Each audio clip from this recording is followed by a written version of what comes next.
Okay class, तो अभी तक हमने chemical equation and reaction chapter start कर रखा था। अभी हम उसी को आगे करते हैं। तो लास्ट टाइम जो हमने किया था, एक बार हम उसकी फटाफट से रिवीजन ले लेते हैं, ठीक है। सबसे पहला जो हमने किया था वो था फिजिकल चेंज। तो फिजिकल चेंज हमने क्या सीखा था? फिजिकल चेंज क्या होता है? नो न्यू सब्सटेंसेस फॉर्म, ठीक है। उसके बाद हमने क्या सीखा था? सेकंड क्या था? केमिकल चेंज, ठीक है। फिर हमने सीखा था केमिकल रिएक्शन एंड जो चौथे नंबर पे था वो था केमिकल इक्वेशंस, ठीक है। और केमिकल रिएक्शन इक्वेशंस को फिर हमने सीखा था balance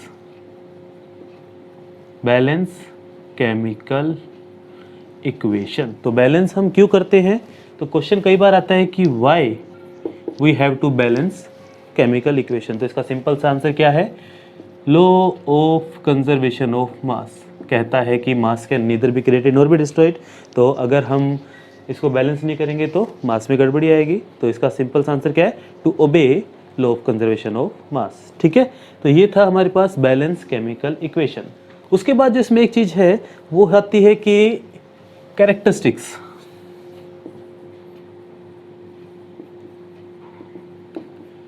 characteristics of chemical reaction, कि कोई रिएक्शन हो रही है या नहीं, तो हमें कैसे पता लगेगा? तो कैसे पता लगेगा? तो उसके 4 पॉइंट्स हैं हमारे पास। पहला पॉइंट तो है चेंज इन कलर, या तो उसका कलर चेंज हो जाए। कलर चेंज का मतलब जैसे कि हमारे पास क्या होता है, जैसे आपने वो देखा है जब हम चपाती बनाते हैं तो पहले आटे का रंग कैसा होता है, बाद में कैसा हो जाता है, ठीक है। उसी तरह से जब चाय बनाते हैं उसका कलर चेंज हो जाता है। आप पानी के अंदर चाय पत्ती उबालोगे तो उसका कलर चेंज हो जाएगा। तो वो सब क्या है? चेंज इन कलर है। और इसका एग्जांपल अपने पास वो है, जैसे अपने पास आयरन का एग्जांपल सबसे अच्छा आता है। लोहे के ऊपर जंग लग जाता है, पहले उसका कलर कुछ और था, बाद में कुछ और हो गया। जो अपना कॉपर है, तांबे के बर्तन होते हैं वो हरे हो जाते हैं, सिल्वर है वो ब्लैक हो जाते हैं। तो उसका कलर चेंज हो रहा है, उससे हमें पता लग जाता है कि हाँ केमिकल रिएक्शन हुई है। उसके बाद इसमें आता है चेंज इन टेम्परेचर, कि उसका टेम्परेचर चेंज हो गया हो, ठीक है। टेम्परेचर कम से ज़्यादा हो गया हो, ज़्यादा से कम हो गया हो, ठीक है। उसके बाद हमारे पास आता है चेंज इन स्टेट। तो स्टेट का मतलब यहाँ पर whether it is solid, liquid और गैस, ठीक है। तो सॉलिड से लिक्विड हो जाए, लिक्विड से गैस हो जाए, तो ये सारी की सारी चीज़ें किस में आती है? चेंज इन स्टेट में आती है। एक इसमें आता है इवोल्यूशन ऑफ गैस, कि अगर किसी रिएक्शन उसमें से, किसी प्रोसीजर में से गैस रिलीज होने शुरू हो जाए तो उसको भी हम क्या कहते हैं? केमिकल रिएक्शन ही कहते हैं। आप इसको करके देख सकते हो। अपने एक कोल्ड ड्रिंक की बोतल के अंदर आप मेंटोस डालना, ठीक है, रिएक्शन स्टार्ट हो जाएगी। नमक डालना, उससे भी बाहर की तरफ आती है ना, तो एवोल्यूशन, वो भी एक रिएक्शन ही है, ठीक है। एक इसमें आता है formation of precipitate. Formation of precipitate. तो प्रेसिपिटेट क्या होता है? जब भी कोई चीज़ नीचे बैठ जाती है उसको हम बोलते हैं प्रेसिपिटेट, ठीक है। जो भी चीज़, जैसे अपने कोई भी रिएक्शन करवाई, उसके अंदर क्या होगा? एक अनसोल्यूबल, एक इनसोल्यूबल कंपाउंड बन जाए, ठीक है, उसको हम क्या बोलते हैं? प्रेसिपिटेट बोलते हैं, ठीक है। तो एक बार ये चारों के चारों कैरेक्टरिस्टिक्स एक बार आप नोट कर लीजिए, पांचों के पांचों कैरेक्टरिस्टिक। अब देखिए क्वेश्चन अगर ये 2 मार्क्स में आता है तो आप इसमें से कोई 4 लिख दो, ठीक है। और 3 मार्क्स में आता है तो फिर हम क्या करेंगे? हाँ, इसके साथ में एक एक एग्जाम्पल और दे देंगे, ठीक है। Is this okay? तो इस तरह से हम रिएक्शंस को करते हैं। कोई डाउट? ठीक है, आगे बढ़े, ठीक है जी। तो ये हमारे पास 5 पॉइंट्स है जिससे हमें पता लगता है कि रिएक्शन हो रही है। ओके, चलिए जी, फिर आगे बढ़ते हैं। उसके बाद फिर हमारे पास आता है, हमने बैलेंस करना सीख लिया था रिएक्शन को, हम बैलेंस कैसे करते हैं, ठीक है। चलिए, तो फिर एक बार आप इसको नोट कर लीजिए। तो उसके बाद जो हमारा नेक्स्ट टॉपिक है वो है टाइप्स ऑफ केमिकल रिएक्शन। हमारे पास बहुत सारे टाइप्स की रिएक्शंस है। रिएक्शन तो हमें पता लग गया, केमिकल चेंज को बोलते हैं, ठीक है। अब हमने रिएक्शंस को हमने अलग अलग कैटेगरीज में डाल दिया, तो हमें उनकी कैटेगरी वाइज स्टडी करनी है, ठीक है। तो इसमें हमारे पास कुछ कैटेगरीज है। सबसे पहले नंबर पर आता है कॉम्बिनेशन रिएक्शन, ठीक है। कॉम्बिनेशन नाम से पता लग रहा है, कंबाइन। तो इसमें क्या होगा? 2 रिएक्टेंट मिलकर, 2 या 2 से ज़्यादा एक प्रोडक्ट बनाएंगे, ठीक है। 2 और मोर रिएक्टेंट, और हमें जो मिलेगा वो एक सिंगल प्रोडक्ट मिलेगा, तो ये सारे के सारे कंबाइन हो जाते हैं, ठीक है। उसको हम क्या बोलते हैं, कॉम्बिनेशन रिएक्शन। तो the reaction in which two or more chemicals या फिर टू और मोर सब्सटेंसेस या to or more compounds, two or more elements combine to form a single product, ठीक है। एग्जाम्पल इसके सिंपल C+O2CO2, ठीक है। Examples आप अपनी तरफ से 4-5 हर रिएक्शन के याद रखें। एक इसमें आता है N2+H2NH3, आप इसको बैलेंस कर सकते हैं, ठीक है। यहाँ एक कार्बन, यहाँ एक, यहाँ 2 ऑक्सीजन, यहाँ 2, ये तो पहले से ही बैलेंस है। 2 2 1 3, तो हमने इसको पहले भी किया हुआ है बैलेंस, ठीक है। इसका कितना आएगा, यहाँ 3 था तो 2 और 3 2, ठीक है। बैलेंस हम कर सकते हैं। उसी तरह से एक हमारे पास रिएक्शन ये भी आती है, कैल्शियम ऑक्साइड में अगर हम कार्बन डाइऑक्साइड पास करवाते हैं तो ये CaCO3 बन जाता है, ठीक है। कैल्शियम हाइड्रोक्साइड में इसको हम बोलते हैं सिलेक्ट लाइम, ठीक है। तो आजकल तो नहीं होता, आजकल तो हम पेंट करते हैं। पहले क्या होता था कि इसका यूज़ करते थे घर पे पेंट करने के लिए, ठीक है। तो कॉम्बिनेशन रिएक्शन है जिसमें 2 या 2 से ज़्यादा कंपाउंड या फिर एलिमेंट्स या सब्सटेंस मिलकर एक सिंगल प्रोडक्ट बनाता है, ठीक है। एक बार नोट कर लो। कॉम्बिनेशन के बाद हमारे पास जो नेक्स्ट है वो है डीकम्पोजिशन रिएक्शन। डीकम्पोजिशन रिएक्शन ये कॉम्बिनेशन का बिल्कुल उल्टा है। उल्टा मतलब उसमें क्या होता था, 2 या 2 से ज़्यादा मिलकर एक बनाते थे, इसमें एक चीज़ 2 या 2 से ज़्यादा में टूट जाएगी। तो इसमें क्या होता है, एक single product break down into 2 or more, ठीक है। ए सिंगल कंपाउंड, तो this is reactant, will broke into simpler products, okay, ठीक है। एग्जांपल लेते हैं, जैसे हमारे पास मान लीजिए आयरन सल्फेट का सॉल्यूशन है। आयरन सल्फेट एक ये लैब में होते हैं हमारे पास। अगर हम इसको गर्म करें तो हमें ये कंपाउंड मिल जाते हैं। पहले ये सब्सटेंस था, उससे टूटकर ये बन गया, ठीक है। आप इसको बैलेंस करेंगे तो यहाँ पर एक आयरन है, यहाँ पर 2 है, तो इस पूरे को हम 2 से मल्टीप्लाई कर देते हैं, ठीक है। सल्फर यहाँ पे 2 हो गए, यहाँ पर 1 + 1 2 हो गए, और ऑक्सीजन हो गए 4 2 8, 3 और 2 5 और 3 8, तो ये बैलेंस हो गई, ठीक है। तो ये है डीकम्पोजिशन रिएक्शन, जब इसमें एक रिएक्टेंट टूट जाता है 2 या 2 से ज़्यादा में, ठीक है। अब डीकम्पोजिशन होती है 3 टाइप्स की। ये है हमारे पास 3 टाइप्स, यानी कि हमने तोड़ने के लिए क्या चीज़ यूज़ की है। सबसे पहले नंबर पर आता है थर्मल डीकम्पोजिशन। दूसरे पर आता है फोटोलाइटिक, या सिर्फ फोटो डीकम्पोजिशन बोल सकते हैं आप, सिर्फ फोटो डीकम्पोजिशन बोलिए इसको, ठीक है। और थर्ड आता है थर्मल, फिर फोटो, और एक इलेक्ट्रिक या इलेक्ट्रोलाइटिक।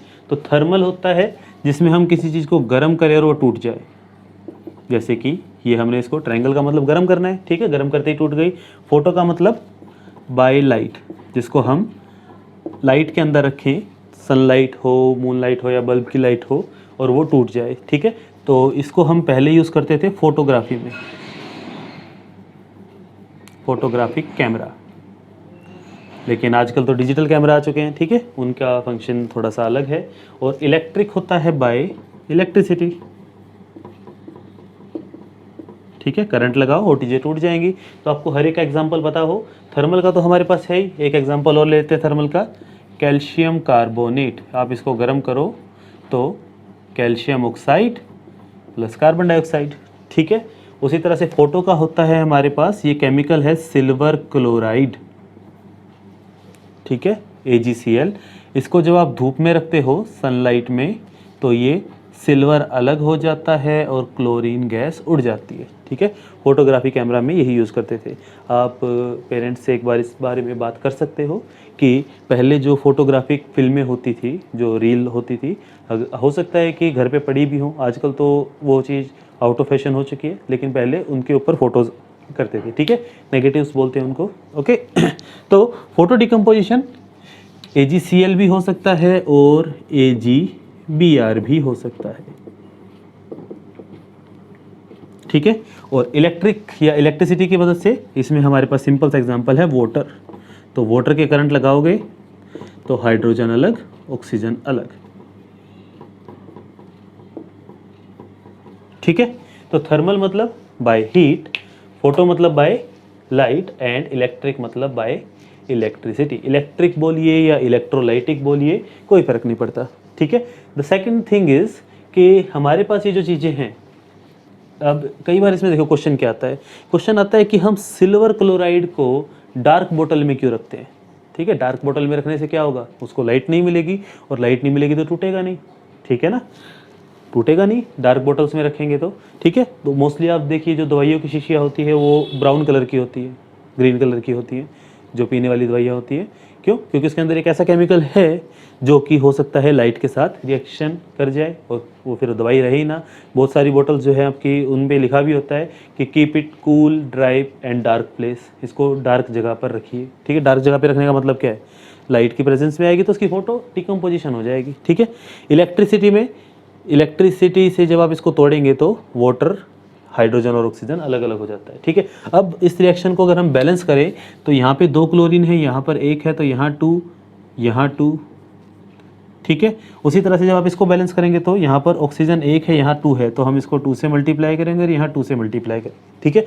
तो देखो क्वेश्चन क्या आता है, जब आप इसको करंट लगाओगे ठीक है, करंट लगाने से क्या होगा, हमारे पास इस तरह से एक सेटअप है, हमने इसके अंदर ऐसे 2 रॉड डाल दी, ठीक है, और यहाँ पर हमने इसको ऐसे बैटरी के साथ कनेक्ट कर दिया, इसमें थोड़ा सा एसिड डाल दिया ताकि आयंस मिल जाए, ठीक है। आपको पता ही है डिस्टिल्ड वाटर वो जो है कंडक्ट नहीं करता, तो थोड़ा बहुत पानी एसिड मिलाना पड़ेगा ताकि वो कंडक्ट करे, और इसके अंदर हमने पानी भर दिया। यहाँ पर हम ऐसे ट्यूब लगा देते हैं, ये एक्टिविटी है आपकी बुक में, और जैसे ही हम इस बटन को ऑन करेंगे तो पॉजिटिव का दूसरा नाम था एनोड और नेगेटिव का कैथोड। तो एक गैस तो जाएगी एनोड पर, एक जाएगी कैथोड पर, ठीक है। जो वाटर है वो बना है हाइड्रोजन और ऑक्सीजन से, ऑक्सीजन के ऊपर नेगेटिव होता है तो नेगेटिव वाला पॉजिटिव पे जाएगा, तो एनोड पर आती है ऑक्सीजन, एनोड पर आती है ऑक्सीजन और कैथोड पर आती है हाइड्रोजन। क्वेश्चन आता है कि आप बताओ कि कौन सी गैस जो है वो डबल होगी पहले वाले के मुकाबले। तो देखो इसके साथ में तो कुछ भी नहीं है, इसका मतलब इसके साथ 1 लगा हुआ है और इसके साथ 2 लगा हुआ है, तो हाइड्रोजन जो है वो डबल अमाउंट में आती है। क्वेश्चन आता है कई बार कि जो डबल, जो 2 गैसेस हैं, हमने वॉल्यूम निकाला, 2 रेशियो बनाया, ठीक है, तो आपको बताना है कि एनोड पे कौन सी आई, 2 वाली या 1 वाली, तो ऑफकोर्स ज़्यादा वाली या कम वाली, एनोड मतलब पॉजिटिव, पॉजिटिव में नेगेटिव जाएगा तो उस पर कम वाली जाएगी, ठीक है। क्वेश्चन ये कई बार आते हैं कि why the gas collected at 1 point या फिर at 1 terminal of the battery is double of the other. तो इसका रीज़न क्या है, when we balance the reaction we got this, ठीक है। 2 हाइड्रोजन के मोल निकलेंगे, 1 ऑक्सीजन का मोल निकलेगा, ठीक है ना, मोल कॉन्सेप्ट 9th क्लास में था, ठीक है। तो वही चीज़ें हैं, एक बार आप इसको नोट कर लीजिए, ओके। तो नेक्स्ट टॉपिक है हमारा डिस्प्लेसमेंट रिएक्शन, ठीक है। देखिए डिस्प्लेसमेंट रिएक्शन क्या होता है, डिस्प्लेसमेंट रिएक्शन आपने 8th क्लास में पढ़ी है, metals and non metal chapter था। तो उसमें क्या होता था, एक हाई रिएक्टिव एलिमेंट या high reactive metal displace low reactive metal from its compound, ठीक है। इसका मतलब देखिए क्या है, हमारे पास एक रिएक्टिविटी सीरीज है, रिएक्टिविटी सीरीज मतलब ये साइंटिस्ट ने पहले अपना वर्क कर रखा है कि ये इससे ज़्यादा रिएक्टिव है, उससे ज़्यादा रिएक्टिव, उसके अकॉर्डिंग उन्होंने एक टेबल बना रखी है, और वो टेबल आपको लर्न हो जाए तो अच्छी बात है। तो वो टेबल इस तरह से है, इसको हम बोलते हैं रिएक्टिविटी सीरीज़, ठीक है। तो रिएक्टिविटी सीरीज़ क्या है, पोटेशियम, फिर सोडियम Na, फिर Ca कैल्शियम, फिर Mg मैग्नीशियम, फिर एल्यूमिनियम Al, फिर जिंक Zn, फिर Fe आयरन, फिर Pb lead, Fe iron, H hydrogen, उसके बाद है Cu copper, Hg mercury, Ag silver, और उसके बाद Au गोल्ड, Pt प्लेटिनम, ठीक है। तो ये रिएक्टिविटी सीरीज़ है, के मतलब potassium, Na sodium, Ca calcium, magnesium, aluminium, zinc, और ये क्या है iron, lead, hydrogen, copper, mercury, silver, gold, platinum. इसका मतलब है कि सबसे ज़्यादा रिएक्टिव है पोटेशियम, ये सबसे ज़्यादा रिएक्टिव है, और ये उसके अकॉर्डिंग डिक्रीजिंग ऑर्डर में है, ठीक है। सबसे कम रिएक्टिव कौन है, गोल्ड एंड प्लेटिनम है, ठीक है। तो जो रिएक्टिव नहीं होता हम उसी के वो बनाते हैं, ज्वेलरीज बनाते हैं, ठीक है। तो ये है आपकी रिएक्टिविटी सीरीज़ जो आपको याद रखनी है, ठीक है। कोई डाउट? ओके, तो देखिए रिएक्टिविटी सीरीज में सबसे ज़्यादा रिएक्टिव है पोटेशियम। अब इसमें क्या कहा कि जो कंपाउंड है, ठीक है, उसको किसको डिस्प्लेस करेगा? एक मेटल डिस्प्लेस करेगा दूसरे मेटल को उसके कंपाउंड में। जैसे मान लीजिए मेरे पास एक एग्जांपल है, मैं कहता हूँ एक तो है जिंक और एक है कॉपर सल्फेट। ये एक्टिविटी आपको स्कूल में पक्का करवाई होगी, जिंक या आयरन वाली, ठीक है। सबसे ज़्यादा एक्टिविटी यही करवाई जाती है स्कूल में क्योंकि सबसे ईजी यही रहती है। तो जिंक और copper sulphate, copper sulphate is compound, ठीक है, और जिंक इज मेटल, ठीक है। जिंक जो है ये जिंक, ये इसको डिस्प्लेस करेगा, ये इसको हटा देगा, डिस्प्लेस करेगा, हटा देगा, तो ये बनेगा ZnSO4 + Cu। और ऐसा तब होगा अगर जिंक कॉपर से ऊपर आता है। तो चेक करते हैं, कॉपर यहाँ है, जिंक ऊपर आ रहा है, तो यस ये रिएक्शन हो सकती है। मान लीजिए क्वेश्चन इस तरह से होता कि FeCl3 + Cu, ठीक है, तो ये इसको जब हटाएगा तो यहाँ पे बनेगा कॉपर क्लोराइड, आयरन क्लोराइड से कॉपर क्लोराइड, तो उसका फॉर्मूला होता है CuCl2 + Fe, ठीक है। अब देखिए जो हमने शुरुआत में बात की थी कि हमें 9th क्लास का क्यों आना चाहिए, उसका रीज़न क्या था कि बच्चे क्या करेंगे, अब यहाँ पे FeCl3 CuCl3 कर देंगे, जो कि गलत हो जाएगा, ठीक है। हमें फॉर्मूलाज पहले से ही पता होने चाहिए। और ये रिएक्शन हो जाएगी, क्यों? क्योंकि हमें पता है कि यहाँ पर देखना है हमें लेफ्ट हैंड साइड को, जिंक कॉपर से ज़्यादा रिएक्टिव है तो इसको धक्का मार सकता है। क्या कॉपर आयरन से ज़्यादा रिएक्टिव है? तो देखना होगा कि ऊपर कौन है, ऊपर तो आयरन है, नीचे कॉपर है, तो क्या कॉपर उसको धक्का मार पाएगा? नहीं मार पाएगा। तो this reaction is not possible, ठीक है। ये क्वेश्चन कई बार आते हैं, इसमें क्वेश्चन होता है जैसे कि 4 रिएक्शन दे देंगे और कहेंगे कि बताओ इसमें से सही कौन सी है। तो कैसे बताएंगे? अगर हमें रिएक्टिविटी सीरीज याद है तो हम बड़े आराम से बता पाएंगे, ठीक है ना। तो ये है हमारी डिस्प्लेसमेंट रिएक्शन। आप ये वाला लिख लीजिए, इसको लिखिए कि यस दिस इज़ पॉसिबल और दिस इज़ नॉट पॉसिबल। उसी तरह से हमारे पास एक रिएक्शन और है, तो ये है आयरन + ZnSO4 और ये बन जाएगा जिंक अलग और आयरन SO4। तो आपको बताना है कि क्या ये रिएक्शन होगी या नहीं होगी।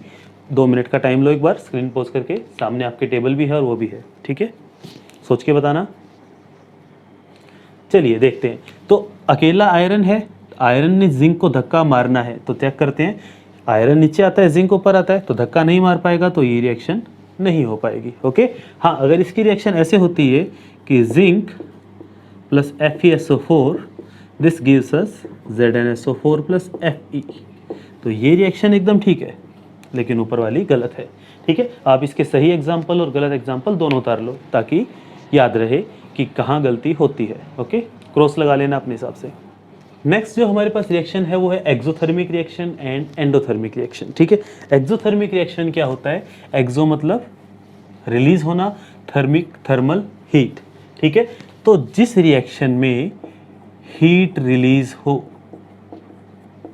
हीट इज रिलीज्ड, या फिर हम इसको बोलते हैं energy, heat energy is released, ठीक है। और एंडोथर्मिक इसका अपोजिट हो जाएगा, इसके अंदर क्या आएगा?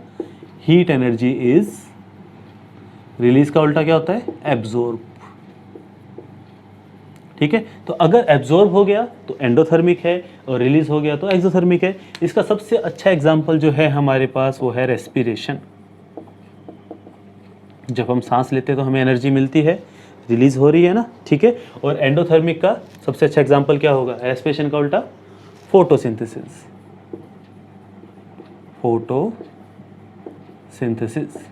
ठीक है। अब कई बार ये क्वेश्चन क्या आता है, हमने क्या किया, we have a beaker which contain a chemical X, ठीक है, we have another beaker contain chemical Y, X and Y got mix, हमने X और Y को मिला दिया, and the temperature of beaker fall down to 4 degree Celsius, और उसका temperature 4 degree कम हो गया।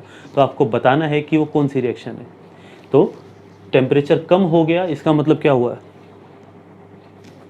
एंडोथर्मिक है, ठीक है ना, क्योंकि एब्जॉर्ब कर लिया ना उसने, तभी तो कम हो गया, ठीक है। रिलीज करता तो टेम्परेचर ज़्यादा हो जाता, ठीक है। इस तरह से हमें क्वेश्चंस करने होते हैं, ठीक है। तो इनकी रिएक्शन और लिख लेते हैं। रेस्पिरेशन की रिएक्शन हम पहले बैलेंस में कर चुके हैं, C6H12O6 प्लस ऑक्सीजन, एरो लगाएंगे तो carbon dioxide and water release हो जाएगा।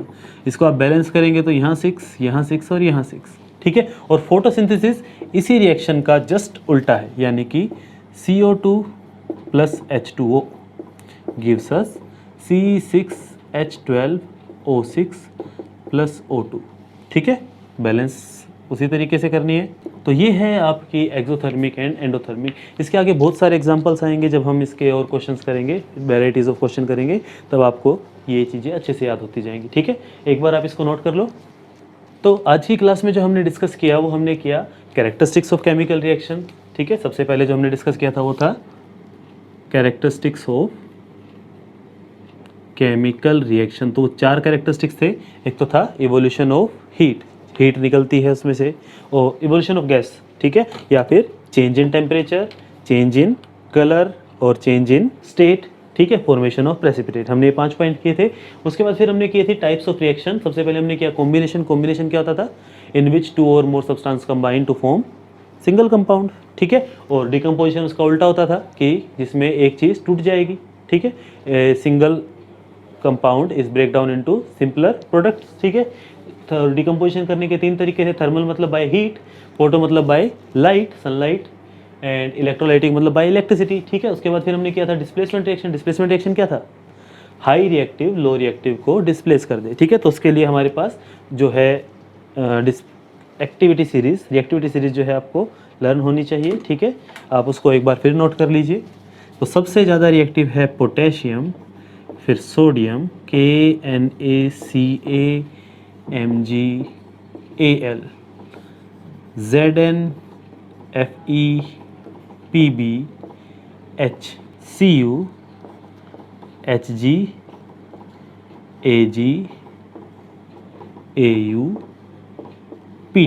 ठीक है। This is the reactivity series, okay. तो ये है हमारा आज का काम। फिर हमने किया था एक्सोथर्मिक एंड एंडोथर्मिक रिएक्शन, ठीक है। आई होप आपको ये चीज़ें पता लगी होंगी। अब आप इसकी NCERT की बुक में से रीडिंग लीजिए, ठीक है। उसके अंदर काफ़ी अच्छी लैंग्वेज में with the help of activities काफ़ी अच्छे से एक्सप्लेन किया हुआ है, ठीक है। उसके अलावा आप अगर कोई और रेफरेंस बुक यूज़ करना चाहते हैं तो इट्स योर चॉइस, और एक बार इसको आप ज़रूर अच्छे से करें। और नेक्स्ट वीडियो में हम फिर बचे हुए जो टाइप्स ऑफ रिएक्शन है उनको करते हैं, और उसके बाद फिर हम इसके क्वेश्चंस करेंगे। Okay, thank you.